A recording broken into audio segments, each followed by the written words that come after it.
அன்று ஒரு நாள் இவ்விதமாக ஒரு மிஷனரி பணிக்களத்திலே முதல் கிறிஸ்தவ சமுதாயத்திலே நான் பிரசங்கம் பண்ணி கொண்டிருக்கிறேன். காணிக்கை போடுவதற்கு ஒவ்வொருவராக வருகிறார்கள். ஒரு சகோதரி வந்தாள். 45 வயது இருக்கும். கிழிந்த உடை, பாவடையை கூட மூட முடியாத அளவிற்கு அந்த சீலை கிழிந்திருக்கிறது. ஒரு ஆட்டுக்குட்டியை, ஒரு ஆட்டை தன்னுடைய கையிலே பிடித்து கொண்டு கயிறிலே கட்டி கொண்டு வருகிறாள். நான் பிரசங்கம் பண்ணி கொண்டிருக்கிறேன். என் பக்கத்தில் வந்து, ஐயா, அந்த முதல் தலைமை கிறிஸ்தவனை எங்களெல்லாம் அப்படி தான் சொல்லுவாங்க. ஐயா ஐயா கொஞ்சம் இல்லைங்க ஐயா, இல்லைங்க ஐயா, நான் ஒன்று சொல்லணும் ஐயா. நான் பிரசங்கம் பண்ணுற நேரத்தில் இது என்ன சொல்ல வந்திருக்கேன், கொஞ்சம் நில்லுங்கய்யான்னு சொல்லி என் கையிலேருந்து மைக்கை பிடுங்கிடுச்சு.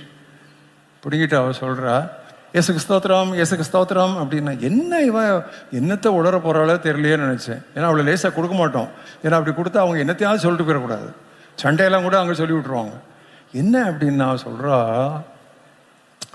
எனக்கு ஐயா 2 ஆடு இருந்துச்சு. அந்த 2 ஆடு தான்யா எனக்கு பிழைப்பு ஜீவனம் எல்லாம். அந்த 2 ஆடு தான்யா. அதில் ஒரு ஆட்டை நான் ஆண்டவர் கொடுக்குறேன்னு சொல்லி நேர்ந்து கொண்டேன்னு சொல்லுவாங்கள்ல. நேர்ந்துனா என்ன? பொருத்தனை பண்ணிக்கிட்டேன். பட் போன வாரம் நான் ஆண்டவருக்கு பொருத்தனை பண்ண அந்த ஆடு வியாதிப்பட்டுருச்சு. ஆனால் இந்த ஆடு நல்ல ஆடு. வியாதிப்பட்ட ஆட்டை நான் ஆண்டவர் கொடுக்கக்கூடாதுயா, அதனால நான் அந்த ஆட்டை உங்கள்கிட்ட கொண்டு வர்றேன்னு சொல்லி என் கையில் கொடுத்தேன். அன்றைக்கி அதுக்கு தொடர்ந்து என்னால் பிரசங்கம் பண்ண முடியல. என் ஆண்டவர் 2 காசு போட்டு அந்த விதவையை பார்த்தது எனக்கு நினைவுக்கு வந்தது. என் படைப்பே இந்த 2 ஆடு தான். ஒரு ஆடு வியாதிப்பட்டு விட்டது. ஆனால் வியாதிப்பட்ட ஆட்டை நான் ஆண்டவருக்கு கொடுக்க, முடமானதை நான் கொடுக்கக்கூடாது என்று வசனத்தில் இருக்கிறது. ஒரு அதிபதிக்கு கூட நான் அதை கொடுக்க மாட்டேனே, என் அரசனுக்கு நான் எப்படி அதை கொடுப்பேன்? இதை வச்சுக்கன்னு சொல்லி என் கையில் அந்த கயிறை கொடுக்குறாங்க அந்த அம்மா. சும்மாவே எனக்கு கை நடங்கும். வாங்க மாட்டேன்னு. இல்லையா பிடிங்க ஐயான்னு சொல்லி அவங்க அந்த ட்ரைபல் ஆதிவாசி மக்கள் அப்படி ரொம்ப ஸ்ட்ராங்காக பிடிப்பாங்க. பிடிங்க ஐயா அந்த கயிறை. தீர்மானம் எடுப்போம். அன்றைக்கு நான் வெட்கமடைந்தேன், சவால் அடையவில்லை, வெட்கமடைந்தேன். ஏதோ ஆண்டவருக்கு கொடுத்து விட்டேன் என்று நான் மார்தட்டி கொண்டு பிரசங்கம் பண்ணி கொண்டு அலைந்த ஒரு பிரசங்கியாராகிய நான் வெட்கமடைந்தேன். Are we giving to God what is right or only what is left? சரியானதை ஆண்டவருக்கு கொடுக்கிறோமா அல்லது மீந்ததைத்தான் ஆண்டவருக்கு கொடுக்கிறோமா? 7வது ஆசீர்வாதம் precepts, teachings, போதனைகள். ஆண்டவர் என்ன சொன்னார் தன் சிஷ்யர்களை பார்த்து?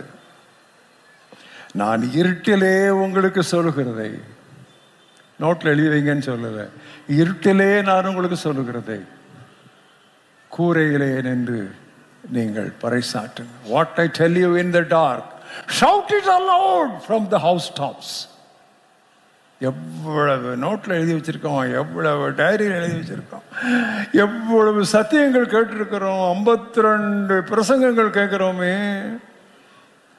வருஷத்துக்கு 52னா 10 வருஷம் சபைக்கு வந்தா 500 பிரசங்கம். இதை எத்தனை பிரசங்கத்தை நீங்க மற்றவங்களுக்கு போய் சொல்லியிருக்கீங்க? எத்தனை பேரோட ஷேர் பண்ணியிருக்கீங்க? If there is no sharing, there will be stagnation. If there is stagnation, there will be sinking. பகிர்ந்து கொள்ளாவிட்டால் தேக்கம் உண்டாகும். தேக்கம் உண்டானால் நாற்றம் உண்டாகும். உங்கள் வாழ்க்கையில் மறுமணம் மறுபடியும் வீச வேண்டுமானால் பெற்ற சத்தியங்களை கடத்தி விடுங்கள். இருட்டிலே நீங்கள் காதுகளிலே கேட்டதை கூரை மேல், மேற்கூரையின் மேல் இருந்து அலறுங்கள், கத்துங்கள்.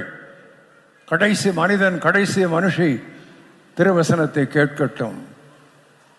7 ஆசீர்வாதங்கள்: peace, power, presence of God, purity, physique, prosperity and precepts எல்லாமே மற்றவர்களோடு பகிர்ந்து கொள்வதோடையே பிணைக்கப்பட்டிருக்கிறது. ஆண்டவராக இயேசு கிறிஸ்து பயங்கரமான ஒரு வார்த்தையை சொன்னார். அதை வாசிக்கும் பொழுதே எனக்கு பயமாக இருக்கிறது. திருப்புங்கள் லூக்கா 11:23. இதை வாசிப்பது எனக்கு எப்பொழுதுமே கொஞ்சம் பயமாக தான் இருக்கு. ஒரு மாதிரி ஒரு பரிசுத்த நடுக்கத்திற்குள் அது என்னை நடத்துகிறது. லூக்கா 11:23. என்னோடு இராதவன் எனக்கு விரோதியாயிருக்கிறான், என்னோடு சேர்க்காதவன் சிதறடிக்கிறான். He who is not with me is against me, and who he does not gather with me scatters away from me. You are either a soul winner or you are a scatterer. ஒன்று நீ ஆத்துமா ஆதாயகன், இல்லையே ஆத்துமாக்களை விரட்டி அடிக்கிறவன். இது இரண்டுக்கும் இடைப்பட்ட நடுநிலை கிடையாது. There is no middle ground. You are either a soul winner or you are a scatterer. Are you with me? புரியுதா? ஏண்டா இவர் இப்படி ஹார்ட் பேஷண்ட் இப்படி கத்துறாருன்னு நினைக்கிறீங்களா? பிரசங்கம் பண்ணும்போது செத்தா பரவாயில்ல. 27 வருஷம் ஆச்சு எனக்கு ஹார்ட் ஆப்ரேஷன் ஆகி. 15 வருஷம் தான் உயிரோடு இருப்பாங்கன்னு சொன்னாங்க. பெருமாளுக்கு டைட்டிஸ்க்கு நல்லாவே தெரியும். 27 வருஷம் ஓடுது, வண்டி ஓடுது. இன்னும் கத்த வேண்டியதெல்லாம் கத்திட்டு தன்னால் போயிடும். அது போக வேண்டிய நேரத்தில் போயிடும். அது வரைக்கும் இந்த சத்தம் இருக்கும். என்னோடு சேர்க்காதவன் சிதறடிக்கிறான். நீ சோல்வின் பண்ணலைன்னா you are driving away people from Christ. இது வந்து மிடில் கிரவுண்டு கிடையாதுன்னு யார் சொன்னது? ஆண்டவர் சொன்னார். என்னோடு இராதவன் எனக்கு எதிரியாக இருக்கிறான். நம்ம ஆண்டவரோடு இருக்கிறோம். ஆண்டவருக்காக இருக்கிறோமா? We are with God. Are we for God?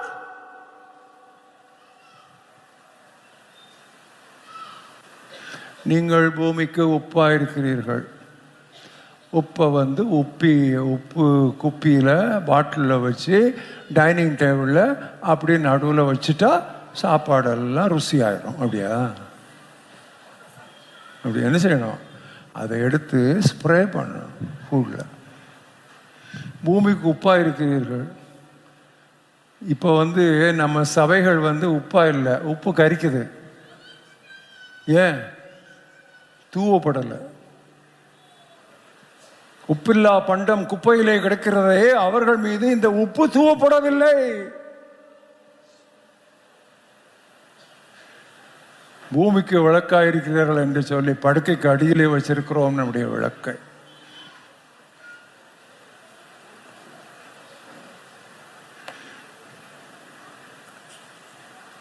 Sorry, நான் திருச்சபையில் ஞாயிறு ஆராதனைகள் பேசுகிறேன்னு மறந்து மிஷினரி கன்வென்ஷனில் பேசுறது மாதிரி போயிட்டேன். வரலையா?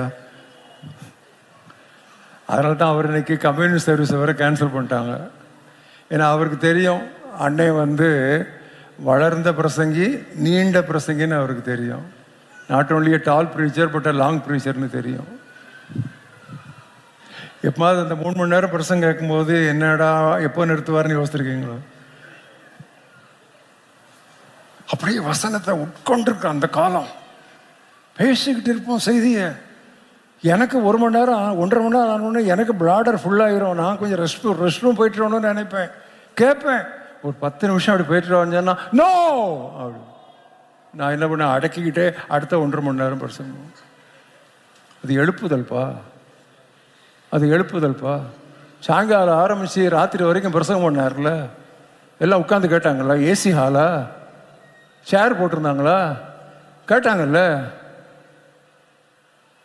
வாலிபர்கள் வழக்கம் போல் ஜன்னலில் உட்காந்துருந்தாங்க. ஒருத்தன் விழுந்து செத்தான். இவ்வளோ நேரம் பிரசங்கம் பண்ணால் விழுந்து செத்தான். எல்லாம் இந்த ஆள் பிரசங்கத்தை நீட்டிகிட்டே இருந்தார். பாரு ஒருத்தன் சேர்த்து போட அவன் சாகலடா, அங்கே அதை சும்மா விளக்க எழுப்பி விட்டார். அதுக்கு பிறகாது ஆசீர்வாதம் கூறி பிரசங்கத்தை முடிக்கக்கூடாது. மறுபடி வந்து விடியற்காலை வரைக்கும் பிரசங்கத்தின் 2ஆம் பாகம் தொடர்ந்தது. என்ன அமைதியாக இருக்கிறீங்க, ரெஸ்பாண்டே பண்ண மாட்டேங்கிறீங்க. பிரதர் நீங்கள் பேசுகிறதெல்லாம் கிரீக் அண்ட் லாட்டின் மாதிரி இருக்குது, கிரேக்க லத்தீன் மாதிரி இருக்குது. இல்லை, ஆமாம் அப்படி தான் இருக்கும். ஏன் பைபிளே கிரேக்க லத்தீன் தானே. புரியுதா? நம்ம எங்கே இருந்து எங்கே இறங்கி இருக்கிறோங்கிறது புரியுதா?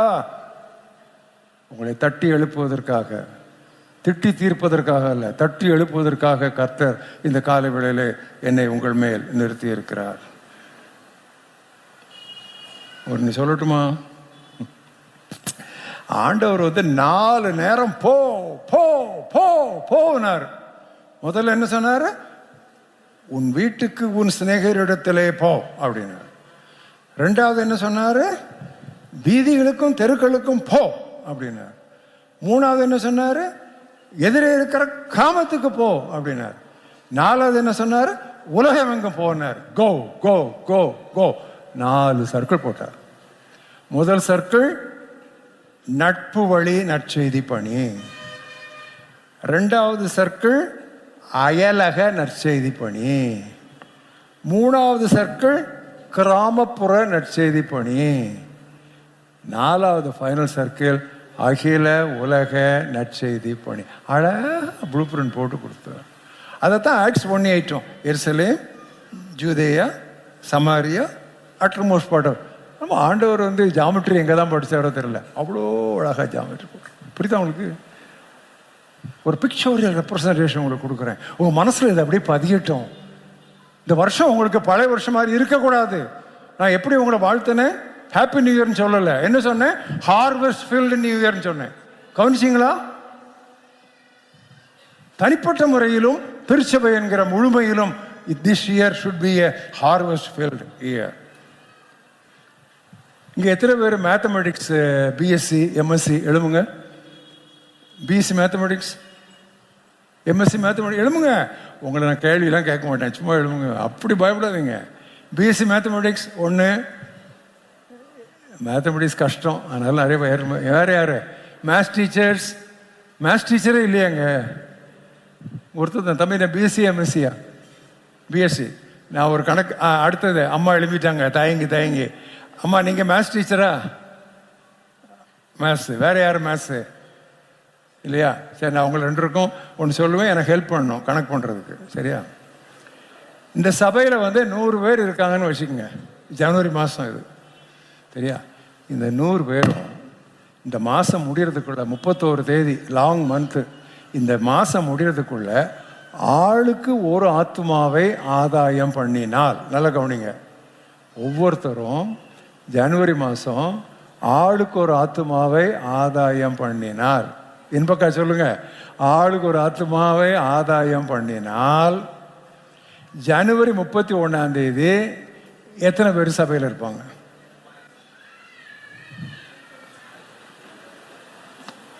100 பேர் தம்பி. மாசத்துக்கு ஒரு ஆளை கூட்டினா மாசம் முடிவில் எத்தனை பேர் இருப்பாங்க? 200 பேர் இல்லை, 200. 100 பேர் ஒவ்வொரு ஆளை கொண்டு வந்தா 200 தானே? என்ன தம்பி புரியலையா? 100 பேர் ஒரு மாசத்துல ஆளுக்கு ஒரு ஆள் கொண்டு வந்தா ஜனவரி எண்டில் 200 பேர். சரி, உட்காருங்க. பிப்ரவரி மாதம் 200 பேர் ஆயிடுச்சு. இந்த 200 பேர் பிப்ரவரி மாதத்தில் ஆளுக்கு ஒவ்வொரு ஆளை கொண்டு வந்தால் மார்ச் மாதம் எத்தனை பேர்? மார்ச் மாதம் இந்த ஒவ்வொருத்தரும் ஒரு ஆளை கொண்டு வந்தால் ஏப்ரல் மாதம் எத்தனை பேர்? 800 பேர். மே மாதம் 1600. ஜூன் மாதம் 3200. ஜூலை மாதம் 6400. ஆகஸ்ட் மாதம் 12800. செப்டம்பர் மாதம் 25600. அக்டோபர் மாதம் 51200. நவம்பர் மாதம் 1,02,400. டிசம்பர் மாதம் 2,04,800. மாதத்துக்கு ஒரு ஆள் தான். ஒவ்வொரு கிறிஸ்தவனும் ஒவ்வொரு மாதத்துக்கும் ஒவ்வொரு ஆளை கொண்டு வந்தால் ஜனவரியில் 100 இருந்த திருச்சபை டிசம்பர் 2ல் 2,04,800 மாறும். இதில் 50% பின்வாங்கி போயிட்டாங்கன்னு வச்சுக்கோமே. பின்மாற்றம் இயல்பு தானே. ஸோ பேக் ஸ்லைடிங் 50% வச்சுக்குவோம். அதை ரவுண்ட் ஆஃப் பண்ணால் கூட 1,00,000 தேரும். ஸோ 31st மிட் நைட் சர்வீஸுக்கு இந்த சர்ச்சு காணாது. 1,00,000 பேர். அட்வர்டைஸ்மெண்ட் கிடையாது, வரப்பெற்ற புகழ்பெற்ற பிரபல பிரசங்கியார் தேவையில்லை, ஒண்ணுமே வேண்டாம். வால் போஸ்டர் வேண்டியதில்லை, ஒண்ணுமே வேண்டியதில்லை. Each one reach one. ஒவ்வொருவரும் இன்னொருத்தரை போய் கர்த்தருக்குள்ள கொண்டு வந்து அவன் அடுத்த மாதம் அவன் ஒருத்தரை கொண்டு. புரியுதா உங்களுக்கு? புரியுதா? சரிதானா? கணக்கு சரிதானா? நான் மேத்ஸ் படிச்சதுனால சொல்கிறேன், கணக்கு சரிதானா? கணக்கு இந்த கணக்கு திருச்சபைக்கு புரிந்தால் திருச்சபை will not only experience, it will experience exponential growth. விகிதாச்சாரத்தை கடந்த ஒரு வளர்ச்சிக்குள்ளே திருச்சபை செல்லும். இதை செய்யறதுக்கு தான் இன்னைக்கு நான் உங்களோட பேசிட்டு இருக்கிறேன். இந்த செய்தியின் முடிவில் நான் உங்கள் ஒவ்வொருவரையும் அழைக்கப் போகிறேன். இன்று முதல் ஒரு மாதத்திற்கு ஒரு நபரையாவது நான் கிறிஸ்துவிடம் வழி நடத்துவேன் என்று நீங்கள் தீர்மானம் எடுக்க வேண்டும்.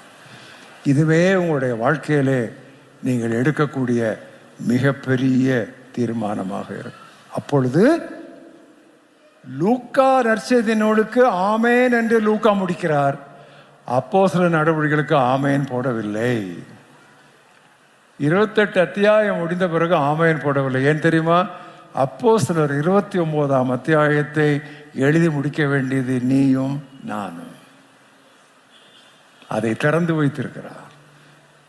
அதனால் தான் T.L. ஆஸ்போன் என்கிற ஒரு பெரிய சுகமளிப்பு சுவிசேஷகர் சொன்னார், the layman shall write the last chapter of church history. திருச்சபையின் இறுதி அத்தியாயத்தை எழுதி முடிக்க போவது முழு நேர ஊழியர் அல்லாதோரே. ஊழியக்காரங்க இல்ல, முழு நேர ஊழியர் அல்லாதவர். ஏன் அப்படி சொல்றேன் தெரியுமா? ஒரு கேள்வி கேட்கிறேன், ஆடு குட்டி போடணுமா, ஆயர் குட்டி போடணுமா? நல்ல ஒழுங்க யோசிச்சு சொல்லுங்க, கஷ்டமான கேள்வி. ஆடு குட்டி போடணுமா, ஆயர் குட்டி போடணுமா? பட் நம்ம ஆயிரம் தானே குட்டி போடுறதுக்கு எதிர்பார்க்கிறோம். அதான் ஒன்றும் நடக்க மாட்டேங்குது. ஆடு தான் குட்டி போடணும். இன்னைக்கு நான் நிறைய மென்டல் பிக்சர்ஸை வரைச்சி உங்களை அப்படியே ஒரு ஒரு ஒரு அடைப்புக்குள், ஆண்டவருடைய பிடிப்புக்குள் நான் கொண்டு வருகிறேன். நான் பிரசங்கம் பண்ணலை, இன்னைக்கு நான் செய்தி கொடுக்கிறேன், கூவி அழைக்கிறேன். தேவ சத்தம் உங்களுக்கு இருதயங்களிலே இப்பொழுது தொனிக்கும், தொனிக்கிறது, தொனித்துக் கொண்டே இருக்கும்.